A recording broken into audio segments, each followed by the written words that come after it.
Good to have you with us on this Thursday morning. I'm Joe Fryer. Yeah, you've almost made it to the end of the week. I'm Savannah Sellers. We're going to get started with that long-awaited move by the Federal Reserve, delivering a jolt to the U.S. economy. The Fed announcing Wednesday it was finally cutting its key interest rate by half a point as cooling inflation is making progress toward the Fed's target of 2%. The move is the first cut since the COVID pandemic, with Fed Chair Jerome Powell saying the economy is in good shape. It's growing at a solid pace. Inflation is coming down. The labor market is in a strong pace. We want to keep it there. So what does this mean for your bottom line? Our economic dream team is here to break it all down. NBC News business and data correspondent Brian Chung and editor-in-chief at Investopedia Caleb Silver. Good to have you with us. Usually we wait a little deeper into the hour to bring in the dream team, but this is important. Yeah, so we no got you bobblehead. We got you at the top. We're at the top of the show. Same energy, don't worry. All right, so let's just talk. I mean, this is welcome news. It's also maybe a little bit aggressive for what the Fed usually does. You used to work at the Fed. Walk us through this and what they're doing here. Yeah, well, I used Jay Powell. Oh, we love that. I used to crunch data, but that's what the Federal Reserve basically looked at yesterday and said, you know what, it's time to make not only an interest rate cut, but do it big, large size, right? Half a percentage point as opposed to the 0.25% moves they usually do. But we have to back up and just remember why the Federal Reserve even had interest rates so high to begin with. The story is inflation, inflation, inflation. And as the Fed raised interest rates to get inflation under control, yeah, the rate of inflation did come down. But guess what? So did the unemployment rate. So the Federal Reserve is saying, you know what? Maybe did we tighten a little bit too much? Is it time to recalibrate? Because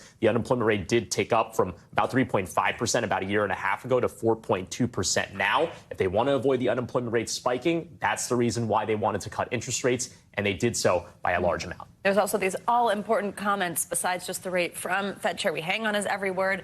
And he kind of hinted that there... Brian's laughing because he knows it's true. He kind of hinted that we might see even more cuts this year. Was that a surprise to you? What do you make of that? Not at all. And Brian said the magic word, which is what Fed Chair Powell said, which is recalibration. As soon as we heard that, we knew the Fed is on this lowering move. So money's getting cheaper across the nation with a recalibration. They're not worried about inflation. They're worried about job market stagnation, right? So they say they're probably going to lower rates. The target at the end of this year, 4.4%. The end of next year, 3.4%. If you look at the Fed's summary of economic projections and that dot plot we talked about, the most boring yet most important chart in economics, where's my dot plot? Rates are coming down 3.4% by the end of next year, if you believe the Fed. And that's a huge difference right there. You mentioned this. I mean, inflation at one point was over 9%, Brian. The goal is to get it to 2%. We are not quite there yet. So how great is the worry that this could actually bring inflation back up? Yeah, we're at about 2.5% now. And yes, there is the concern that, OK, maybe the Federal Reserve's move yesterday will continue to keep inflation going on its sideways path just above its 2% target. But look, the Federal Reserve makes its moves not because they see the data already achieving the goal that they want to see. Jay Powell has said we weren't going to wait until inflation hit 2% to start cutting interest rates. What's the reason for that? Because they also don't want to be too late to the party in terms of making sure that they get that unemployment issue addressed. Because, again, the concern here is very serious. If the Federal Reserve moves too late to cut interest rates, that could put people out of jobs unduly if the unemployment rate rises farther than it needs to be. And that is that intricately orchestrated soft landing we're all looking for. So now you buy a house, you buy a car, you do it now, you wait. What do you think? Well, remember what I said, 3.4% by the end of 2025. Right. Mortgage rates are coming down. We've seen mortgage financing applications spike, refinancing applications spike. Those have been basically asleep for the last 2.5 years. The housing market's going to pick up, but also new car loans are getting cheaper. Flip side of this for savers, and this is important, you've been earning 5% plus in the bank and CDs, money market accounts, and high yield savings accounts. Those are going to come down. You'll earn less in the bank, but the cost of borrowing money is going to get cheaper, which should stimulate more economic activity, especially spending. Spending drives 2/3 of our economy. So that's one of the reasons this is helpful to the economy. You mentioned what we're going to see next year. Here's a question for both of you. The election is less than 2 months away now, and inflation, we know, is perhaps the top issue for people. Yeah. What kind of difference will people see by the time they go to the polls? Will they feel differently about the economy because some of these interest rates drop? Yeah, well, I think gas prices are a big thing that people pay a lot of attention to. Those have come way down, and I think they're going to see this. People are not so worried about inflation. They want to make sure the economy is in a good place going forward. That really depends on who you are and where you are, but we do have that other Fed meeting 2 days after the election. And again, to Caleb's point earlier, right, this is not the only Fed cut we're going to get. The expectation based off of that dot plot, of what the other Fed officials are projecting for the rest of the year, is that there could be another 50 basis points or 0.5% of interest rate cuts by the end of this year. That that could provide even further windfall to mortgage rates, credit card rates, auto loan rates, even just by the end of this year. But again, there will not be another Fed meeting before the next election. That actually happens the day after the election. So that's two Super Bowls for us back to back. Right. The election and then another. The question is on that day, do we know who won the election? That'll be a whole nother issue. So. Right. Yeah. Exactly. Caleb Silver, Brian Chung, thank you both for kicking us off this hour. We appreciate it. Great to have you both here. Well, this morning, Lebanon is on edge after more communication devices exploded in a coordinated attack that is stoking tensions in the Middle East and threatening to plunge the region deeper into a wider war. Thousands have been injured across 2 days of attacks. The Lebanese health ministry says on Wednesday at least 32 people were killed when walkie-talkies began exploding. On Tuesday, 12 people were killed, including 2 children, when pagers simultaneously detonated across the country. The attacks were targeting devices used by the militant group Hezbollah. Israel has not commented, but U.S. officials have told NBC News that Israel was behind the attacks. Israel's defense minister says the country is now entering a new phase in its war by focusing efforts on the northern border with Lebanon. The UN Secretary General warned this attack could be a prelude to a major operation. The logic of making all these devices explode is to do it as a preemptive strike before a major military operation. So, as important as the event in itself is the indication that this event confirms that there is a serious risk of a dramatic escalation in Lebanon, and everything must be done to avoid that escalation. NBC News International correspondent Raf Sanchez joins us now from Tel Aviv. Raf, you have been reporting on this over the last few days for us. What is the latest out of Lebanon this morning? How concerned are they that these attacks are just the first moves in a potentially wider war? Savannah, Joe, good morning. Lebanon is a country that is terrified and traumatized today after 2 consecutive days of these explosions ripping through the country. Everywhere from Beirut to the south near the Israeli border, the east, the Bekaa Valley, these explosions just one after another. Hezbollah unable to stop what U.S. officials tell NBC News is a vast covert Israeli operation, which is targeting their personnel, but it is also targeting their communications network. And it does appear that the majority of the people killed and wounded in this are Hezbollah members, but there are civilians who've been caught up in it as these explosions are going off in supermarkets, on the street, in the back of buses. We know at least 2 children have been killed among the 32 dead in total over these 2 days. And hospitals in Lebanon absolutely overwhelmed by the scale of these 3,000 or so wounded. And on top of the explosions themselves, exactly as you heard from the UN Secretary General, there is a deep fear in Lebanon that this may be the beginning of a larger operation by Israel. Guys? Raf, first we had pagers, now walkie-talkies. What are we learning about these devices themselves? Yeah, guys, so viewers may be wondering, why is it that Hezbollah, this sophisticated militant organization, is reliant on this kind of old-fashioned 1980s, 1990s technology? The answer is their leader, Hassan Nasrallah, instructed members to stop using smartphones because he believed they were vulnerable to Israeli electronic surveillance. So instead, they started using these pagers and these walkie-talkies. Now, in terms of the pagers, they appear to have been made by a company in Hungary. The New York Times, citing 2 intelligence officials, say that company is in fact a front for Israeli intelligence. So they made the pagers and then they converted them into bombs by planting these small explosives. NBC News reached out to this company. We reached a woman who identified herself as the CEO. She denied that her company makes pagers. So it is just a very, very shadowy supply chain at this moment. And we still don't understand exactly how it is that Israel got these explosives into the hands, into the pockets of its enemies, Hezbollah. Guys? Raf, we know Secretary Blinken was in Egypt yesterday. As we mentioned, he's pushing for a ceasefire deal in Gaza, as he has been. What's been the reaction from the U.S. to these attacks? Is the Biden administration worried that this could be a setback? So the Biden administration is stressing the U.S. had nothing to do with these attacks. Two U.S. officials tell NBC News that the Israelis had indicated they were planning something in Lebanon, but that they didn't give details, and the U.S. was caught off guard when these pagers stopped exploding. Take a listen to what Secretary of State Blinken had to say about what's going on in Lebanon, but also the bigger picture here in the region. It's imperative that all parties refrain from any actions that could escalate the conflict. We're focused on getting this ceasefire over the finish line. That would also, I think, materially improve the prospects of actually defusing the situation in northern Israel and southern Lebanon. So you heard the secretary saying there that a ceasefire in Gaza would be the best way to calm tensions, avoid all-out war along the Lebanon border. I got to say, guys, here in the region, there is very, very little optimism about American efforts to reach a ceasefire right now. Guys. Ralph Sanchez, thank you very much for your reporting. Sean Diddy Combs remains behind bars this morning. Yesterday, a New York judge denied his appeal for bail. This is the second time the music mogul has been denied bail in his federal sex trafficking case. Combs' attorneys had argued the Brooklyn jail where he's being held had, quote, horrific conditions and that they weren't appropriate for a pre-trial detention. It comes after a federal grand jury indicted Combs on 3 felony counts. They're on your screen right here: racketeering, sex trafficking, and using transportation to engage in prostitution. Combs will now stay in jail as he awaits trial, which is likely to begin at least a year from now. If convicted, he faces a maximum sentence of life behind bars.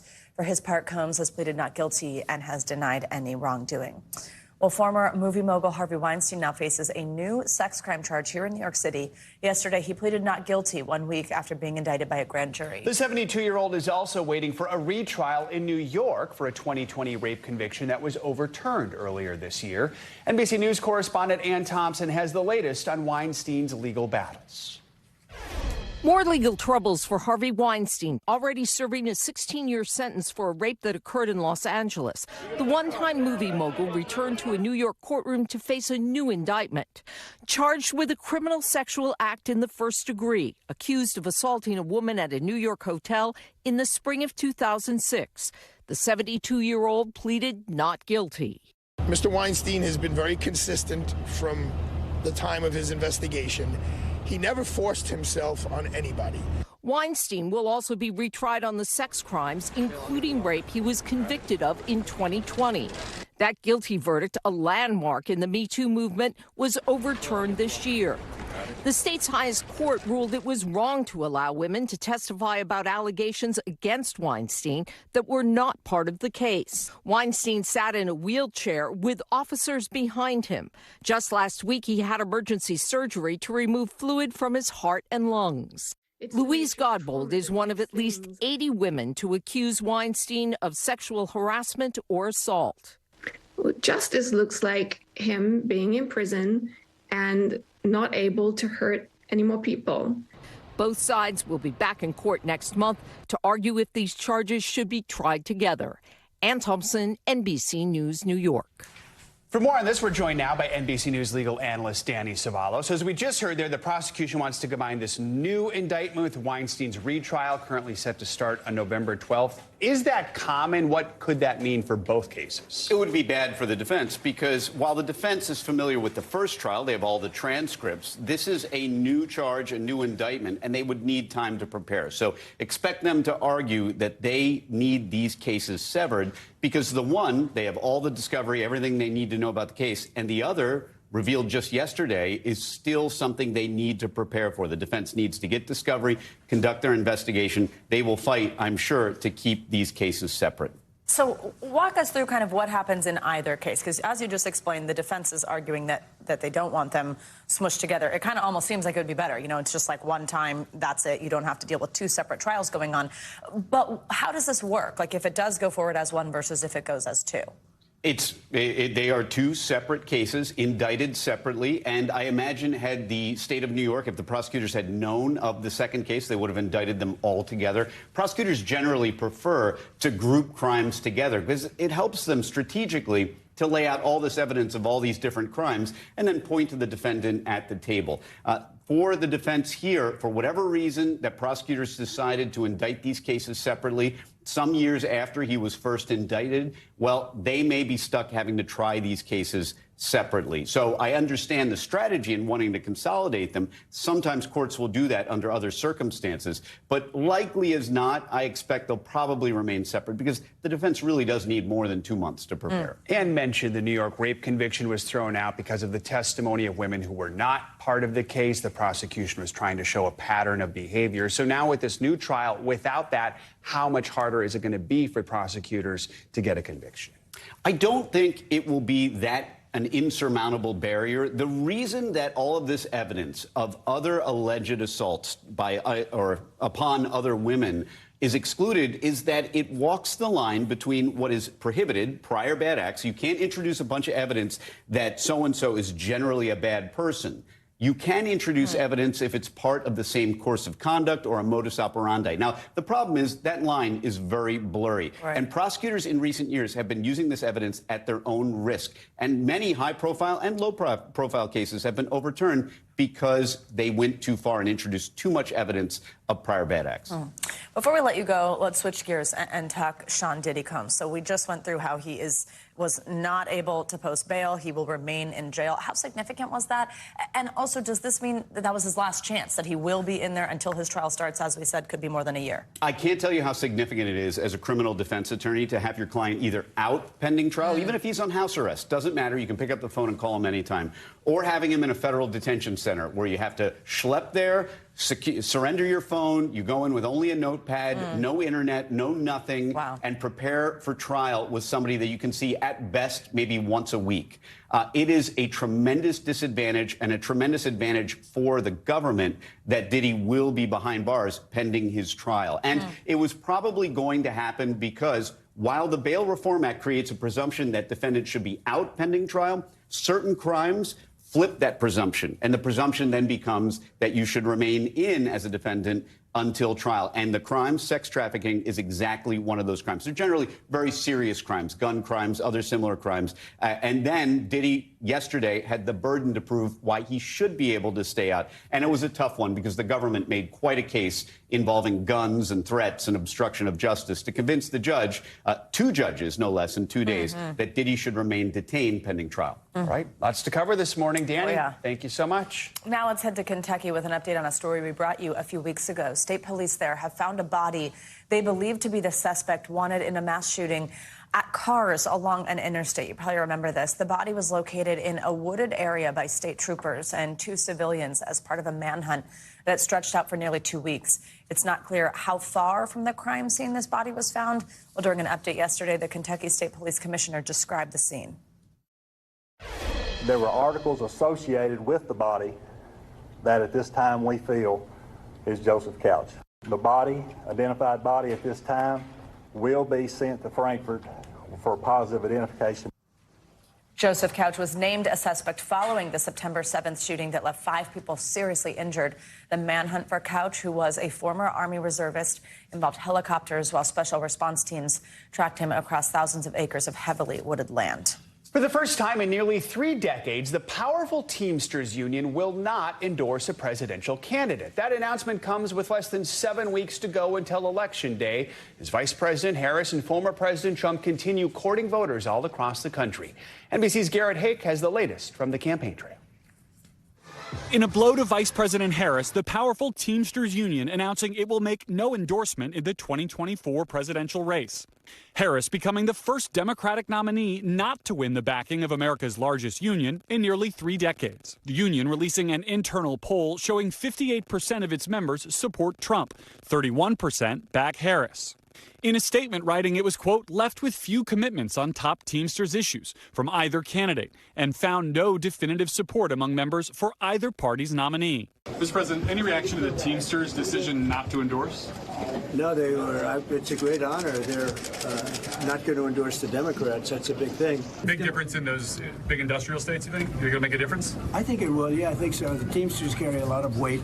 Harris has won the backing of other labor groups, including the United Auto Workers. The Harris campaign saying, quote, Teamsters locals across the country have already endorsed her, alongside the overwhelming majority of organized labor. It comes as we're seeing signs of new, tighter security measures for Trump. The FBI director saying he's devoting the, quote, full force of the agency to investigate the 2 attempts on Trump's life within just 2 months. Trump thanking Vice President Harris for calling him. Today, a little while ago, I got a very nice call from Kamala.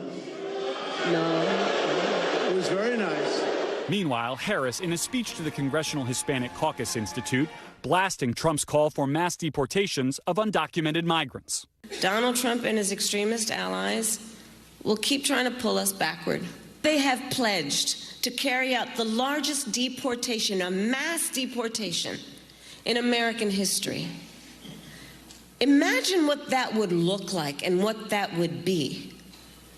How's that going to happen? Massive raids? Massive detention camps? What are they talking about?